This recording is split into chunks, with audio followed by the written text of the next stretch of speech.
আমি মুসলমান হয় ওরা আনন্দিত না বটে, তবে আমাকে কোনো কথাও বলে না। আর এখানে আমি খুব প্রশান্তিতে আছি, কারণ সংসারে তো অশান্তি আছে। আমার অশান্তি এইটাই, কেউ তো হননি, যার ফলে আমার স্ত্রীর হাতে খাওয়া হয় না বা শোয়াও হয় না। তাই আমি ওই যাযাবরের মতো হোটেলে খাই। আমার অনেক আত্মীয় স্বজন আছে আমেরিকাতে বা লন্ডনে, ওনারাও আমার হিন্দু যারা, ওরা কিছু দোষারোপ করছে পাগল হয়ে কেন মুসলমান হলাম এরকম। কিন্তু মুসলমান ভাইয়েরা যারাই শুনছে এরাই জড়িয়ে ধরছে। ওরা তো কেউ আমার সঙ্গে যাবেন না, তবে আমি আল্লাহকে বলতে পারবো যে আল্লাহ তুমি বোধহয় চাও নাই, আমি কিন্তু চেষ্টার ত্রুটি করি নাই, এটা বলতে পারবো। কারণ কবরেতে আমার স্ত্রী যাবেনও না, কেউই যাবেন না। যদি মারা যাইতাম ইসলাম না নিয়ে, আমার ছেলে নিশ্চয়ই আমাকে মুখে আগুন দিত, বুঝলেন। এই আগুন থেকে তো আল্লাহ রক্ষা করছেন। আমি 48 বছর স্টাডি করছি ইসলাম, কোরআন, বাংলা কোরআন গ্রীষ্মের 8বার পড়ছি। আমি যেদিনই বুঝলাম যে latest prophet of the world রসুল্লাহ সাল্লাল্লাহু আলাইহি সাল্লাম এবং latest holy book of the world আল কোরআন, সেই দিনই মনে হলো এটাই আমার পথ। এটা কেন আগে নিলাম না? এত প্রশান্তির ধর্ম ছেড়ে আমি কোথায় ছিলাম এতদিন?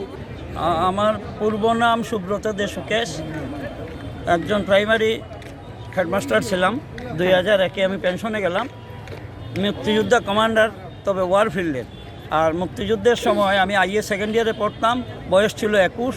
আর শিলং ছিলাম, শিলং থেকে প্রয়াত সুরঞ্জিত সেনগুপ্ত আমাকে মুক্তিযুদ্ধে নিয়েছিলেন। আর বিগত 10/2/2021 ইংরেজিতে আমি ঢাকা কাকরাইলে মনিরুল ইসলাম সাহেব, উনি আমির সাহেব, ওনার মাধ্যমে ইসলাম কবুল করি। আমার 2 ছেলে 3 মেয়ে, 3 মেয়ের বিয়ে হয়ে গেছে। 2 ছেলে, বড় ছেলে ঢাকায় আছে কিন্তু বিয়ে হয়নি, তবে নন কোপারেশন নাই আমাদের।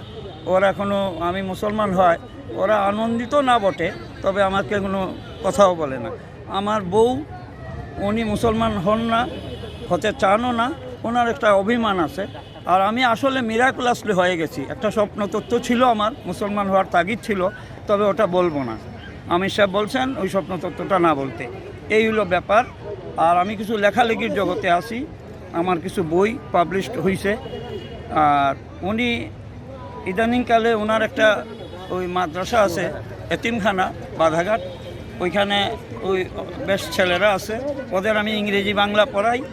আর এখানে আমি খুব প্রশান্তিতে আছি, কারণ সংসারে তো অশান্তি আছে। আমার অশান্তি এইটাই, কেউ তো হননি, যার ফলে আমার স্ত্রীর হাতে খাওয়া হয় না বা শোয়াও হয় না। তাই আমি ওই যাযাবরের মতো হোটেলে খাই। এখন এখানে এই শেল্টার পাওয়া, যেমন হোটেলে খাইতে হয় না। আর আমি কিছু শ্রমও দিই। ওনারা খুব বিশিষ্ট লোক, সৈয়দ রুহেল আহমদ নাম, বানিয়াচুঙ্গে বাড়ি। আর এখানে ওনার ব্যবসা বাণিজ্য আছে। ওনার এক ভাই ইঞ্জিনিয়ার এবং লন্ডনে থাকেন আরেকজন, ওনার ইঞ্জিনিয়ার ভাইয়ের খুব ক্লোজ ফ্রেন্ড। এবং এই 2 জনে মিলে এই এতিমখানাটা স্টার্ট করছেন এবং এতিম ছেলেদের খাওয়ানো থেকে শুরু করে সমস্ত ব্যয়ভার ওনারা বহন করেন। এবং আমরা যারা আছি শিক্ষক 3-4 জন, ওদেরও স্যালারি ওনারাই দেন এবং আমাদের খাওয়া পড়ার দায়িত্ব ওনাদের। তাই আমি ওনাদের জন্য আল্লাহর কাছে, রব্বুল আলামিনের কাছে দোয়া প্রার্থনা করি, কারণ আমার মতো একটা অসহায় মানুষকে ওনারা শেল্টার দেওয়ায় আমি খুব কৃতজ্ঞ। ওনার একটা অভিমান আছে, কারণ আমি তো মিরাকুলাসলি হয়ে গেছি। তো আমি যখন ঢাকা থেকে আসলাম, এসে বললাম আমার এফিডেভিটটা ঢাকাতেই হয়েছে মেট্রোপলিটন ম্যাজিস্ট্রেটের মাধ্যমে, এবং আমি যুগান্তরে থাকায় যুগান্তর পত্রিকায় সার্কুলেট হয়ে গেছে। আবার অনেকে ফেসবুকে দিছে। আমার অনেক আত্মীয় স্বজন আছে আমেরিকাতে বা লন্ডনে, ওনারাও আমার হিন্দু যারা, ওরা কিছু দোষারোপ করছে পাগল হয়ে কেন মুসলমান হলাম এরকম। কিন্তু মুসলমান ভাইয়েরা যারাই শুনছে এরাই জড়িয়ে ধরছে এবং আমার কাছে দোয়া প্রার্থনা করছে। অনেকে অনেক টাকা হাদিয়া দিছে, পাঞ্জাবি দিছে বিভিন্নভাবে। আমার রাগ উঠতো যে আমি তো এতটা গরিব না যে তোমাদের পাঞ্জাবি নিতে হবে, কিন্তু আমার নিতে হয়েছে, এইরকম আর কি। আর আমার স্ত্রীর অভিমতটা ওরকম যে আমি বলছিলাম যে আমি আধ ঘন্টা আগেও আমি জানতাম না যে আমাকে মুসলমান হতে হবে। ওটা কীরকম হয়ে গেলাম, উনি ওটা বিশ্বাস করতে চাইলো না। উনি ভাবলো যে আমি একটা গল্প বানিয়ে বলছি। তবে ওনার সাথে আমার অমিল নাই মনের, তবে উনি বলতেছেন যে আমাকে না বলে যখন আপনি একাই সিদ্ধান্ত নিয়ে মুসলমান হলেন, আপনার দায়িত্ব আপনার, আমি হিন্দু আছি, আমার দায়িত্ব আমার, আপনার ধর্মে বাধা দেব না, ওরকম আর কি। 14 মাস আর আপনার এর আগের বছর, এর অনেক দিন, অনেক বছর, তো এই এতটা দিন আর 14 মাসের ভিতরে আপনি কি তফাৎ খুঁজে পেলেন? এইটাই তো ইসলাম। এই যে আপনি ভাবতেছেন, এই যে উনি আমাকে, আমি 15 দিন আগেও ওনাকে চিনি না, এখন উনি আমার ব্যথা বুঝে উনি যে শেল্টার দিছেন, এইটাই তো ইসলাম। আর ইসলাম মানেই তো আত্মসমর্পণ। আমি ফুললি সারেন্ডার আল্লাহর কাছে, এবং আমি অত্যন্ত প্রশান্তিতে আছি, যদিও বা আমি একা, কারণ আমি চেষ্টা করতেছি, এখনও করতেছি। তবে এইটুকু আমি জানি, কিছুটা তো পড়াশোনা করে আসছি।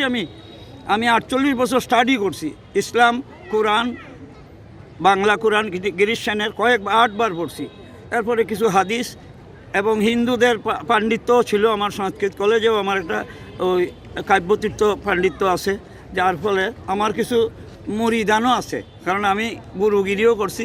ভেজিটেরিয়ান ছিলাম 48 বছর, মাছ, মাংস, ডিম, পেঁয়াজ, রসুন খাওয়া হয়নি। আমার স্ত্রী এখনও খান না।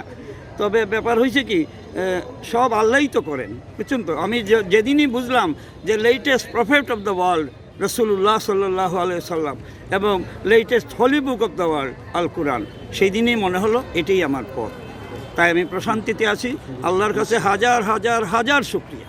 আচ্ছা, এই আপনি একদিকে স্ত্রী, একদিকে সংসার, একদিকে ছেলে মেয়ে, এই সার্কেল থেকে আমি বেরিয়ে আসতে পারছি একমাত্র আল্লাহরই কারণে। কারণ উনি আমাকে সাহায্য করছেন, এখনও করতেছেন, আমার ইনশাআল্লাহ আরও করবেন আমার বিশ্বাস। আর স্ত্রীকে বলছি, তবে হাদিসে এমনও শুনছি, কারণ 5টা চিল্লা দিলাম তো, বিভিন্ন বয়ানে শুনছি, ওরা তো কেউ আমার সঙ্গে যাবেন না। তবে আমি আল্লাহকে বলতে পারবো যে আল্লাহ তুমি বোধহয় চাও নাই, আমি কিন্তু চেষ্টার ত্রুটি করি নাই, এটা বলতে পারবো। কারণ কবরেতে আমার স্ত্রী যাবেনও না, কেউই যাবেন না। আর আমার বয়স 70 আপ। আমার সাথী মুক্তিযোদ্ধারা বা আরও অনেক বন্ধুবান্ধবরা মৃত্যু হয়ে গেছে। আমাকে যে এই দিনটা দেখানোর জন্য আল্লাহ রাখছিলেন, যদি মারা যাইতাম ইসলাম না নিয়ে, আমার ছেলে নিশ্চয়ই আমাকে মুখে আগুন দিত, বুঝলেন। এই আগুন থেকে তো আল্লাহ রক্ষা করছেন। এখন পরকালে গিয়ে আগুনে ফেলবেন না গরম জলে ফেলবেন, ওটা ওনার ব্যাপার, উনি জানবেন। কিন্তু দুনিয়ার আগুন থেকে আমি রক্ষা পাইছি, এর জন্য আল্লাহর কাছে লাখো লাখো শুকরিয়া। আপনার সন্তানেরা কি এখনো পর্যন্ত আপনার যোগাযোগ রাখছে, অথবা আপনি কি যোগাযোগ করলে তারা কি রেসপন্স পাচ্ছেন? আমার যে ছেলে ঢাকা থাকে, হ্যাঁ, ছেলে যে ঢাকা থাকে, ও আমাকে একটা কোরআন শরীফ কিনা দিছে, ওই চকবাজার নিয়ে, এরপরে পায়জামা, পাঞ্জাবি সবই দিছে। কিন্তু আমার আমির সাহেব বলছেন যে ওই ছেলেরা আপনার বাইন্ডিংস না, আপনার স্ত্রী যখন হয়ে যান যদি, তাইলে ওরা সহজে হয়ে যাবে, যেহেতু বিয়ে করে নেই, বুঝছেন না। আর আমার ছেলেগুলো এমন না যে আমাকে না জানিয়ে একটা কিছু করতে পারে, আমার বিশ্বাস। এখনও যোগাযোগ আছে, এখনও ছেলে ফোন করে কেমন আছি, কোথায় আছি, এই সেই। তবে আমার স্ত্রীর সাথে কিছু মিথ্যা কথা বলি, সিলেট থাকলে বলি ঢাকা, সোনামগঞ্জ থাকলে বলি সিলেট, ওগুলা বলি, যদিও উচিত না। ও আতাউর রহমান পীর স্যারের কারণেই আমার মুসলমান হইতে হইল। ওনার সাথে ছোটোবেলা থেকে একসাথে বড় হয়েছি, পাশাপাশি বাসা ছিল। ওই যে লেফটেন্যান্ট কর্নেল আতাউর রহমান পীর মদনমোহন কলেজের এক্স প্রিন্সিপাল, ওনার এক আত্মীয়র স্বপ্নে দেখি আমার মুসলমান হইতে হয়েছে, এবং মুসলমান হওয়ার নেপথ্যে আতাউর রহমান পীরের অবদান 70%। এখন আপনি যে জীবনযাপন করছেন, আপনি কি সব দিকে সন্তুষ্ট? শুধু সন্তুষ্ট না, এটা কেন আগে নিলাম না, এরকম অনুতাপ হচ্ছে যে যে এত প্রশান্তির ধর্ম ছেড়ে আমি কোথায় ছিলাম এতদিন।